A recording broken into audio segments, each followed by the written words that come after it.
Movies are a rare type of art that often finds itself dependent on circumstance. Traditional visual art, novels, comic books, and music can all take years or even decades to gestate until its final form. While movies can take just as long, they often just click into place when the right creators appear. When that core team changes, it can snowball and completely alter the trajectory of a film. For Drive, that small change was Hugh Jackman's departure and Ryan Gosling stepping into the role. Before we get too far, make sure you subscribe to Nerdstalgic in order to stay up to date on all our videos. While it was released in 2011, Drive was initially announced back in 2008, based on the 2005 book of the same name by author James Sallis. Sallis had come up in the 60s writing weird science fiction. When he pivoted to the crime genre, a lot of his material maintained the avant-garde style of his earlier stories. That leaning on a style more in line with the French New Wave than traditional noir is all over Sallis's Drive, which is exactly what drew the initial creative team of director Neil Marshall, star Hugh Jackman, and writer Hossein Amini to the project. At this point, Jackman had already reached A-list star status as Wolverine in several different X-Men movies. While he had some success outside of the Three-Clawed Mutant,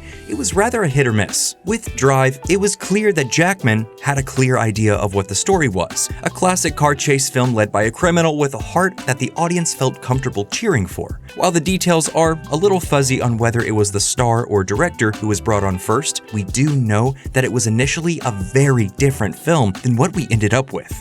It's the inside that counts, not the outside, right, Shannon? You are correct, sir. Marshall had stormed onto the indie horror scene with his debut Werewolves vs. Soldiers film, Dog Soldiers. He quickly followed it with the even more beloved The Descent, a story about grief told through cave divers and subterranean mutants. And these are both incredible low-budget cult movies. Dog Soldiers breathed life into a smash-up popularized in 80s mass-market paperbacks, and The Descent was genuinely a compelling look at grief, friendship, and the terror that wraps around those ideas. But their appeal is more visceral. Marshall is a filmmaker who doesn't seem to want to challenge audiences as much as appeal to their base desires. The success of his first two films gave him carte blanche to make a large-budget feature, Doomsday, which Marshall used to mine nostalgia for films like Mad Max and Escape from New York. While the movie was considered a failure, it's hard to deny its charm and earnest love of genre, which honestly made him a sort of perfect fit to work with Hugh Jackman. It's not too hard to imagine what a film with the same plot would look like with Jackman and Marshall behind the wheel. The plot of Drive is essentially a noir movie about a stuntman by day who works as a getaway driver by night. When the titular driver is double-crossed, he goes on a revenge spree for the latter half of the movie. Just saying the bare-bones story, it's easy to see Jackman's determined glare behind the wheel as he bobs and weaves through each of Marshall's set pieces. We had seen the director helm a chase before in his previous directorial effort, and it was clear he loved the high-octane adrenaline of it all. But the fact this version of the film never came to be gave us something impossible to imagine or predict. The details get a little blurry around how exactly each creator fell off. Disputes about timeline, the fact Marshall's large-budget Doomsday flopped, or just simply Marshall leaving to direct Game of Thrones.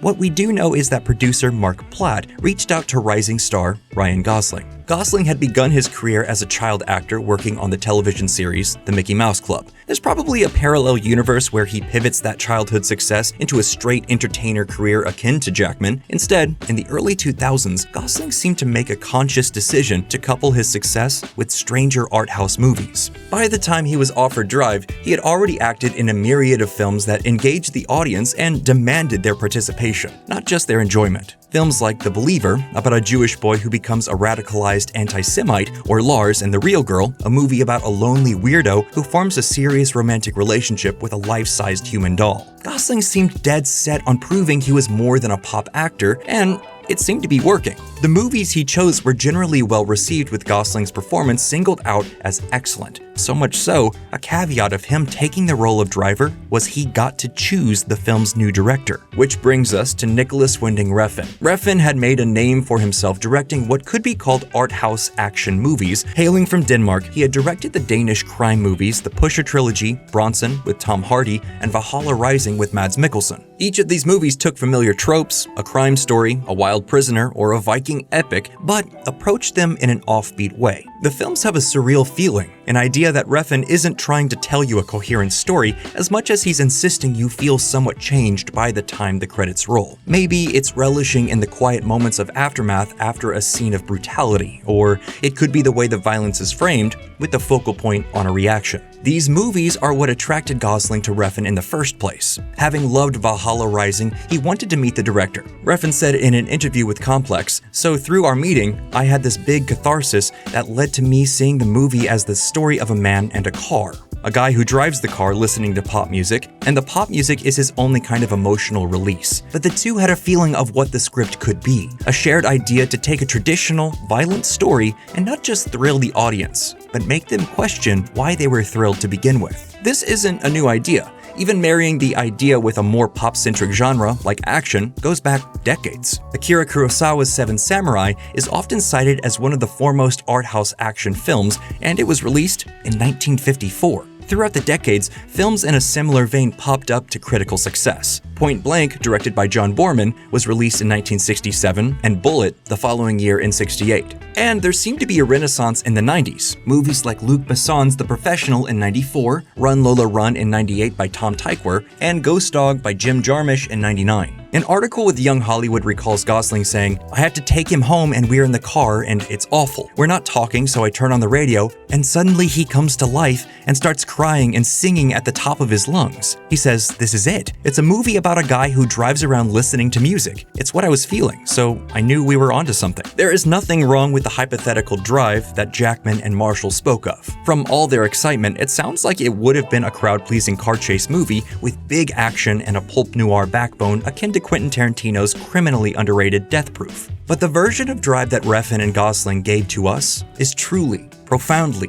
weird. While Marshall and Jackman seem to revel in their workman attitude to showmanship, neither Refn or Gosling seem to care if the story they created was enjoyed or even understood, because they enjoyed it and they understood it. While it's said there were a copious amount of screenplays for Drive, Refn and Gosling morphed it through their experiences and lens. And this is something that happens all the time in storytelling. When you watch the documentary Jodorowsky's Dune, it was clear the filmmaker was approaching the story vastly different from the films we got from David Lynch or Denis Villeneuve. People's art is always filtered through their own lives, their own wants. Be it films, music, or books, is often at its best when it stems from the heart. It comes from a deep place of desire, of wanting to see something exist in the world that you are just not finding. The whole process can feel like a phantom limb, an absence that you know should be there but seems lacking. But when you find a creative partner who feels the same way, it truly is magical. It's a way to complete yourself, and in the case of Drive, we were all better off bearing witness to the story Refn and Gosling gave us. So,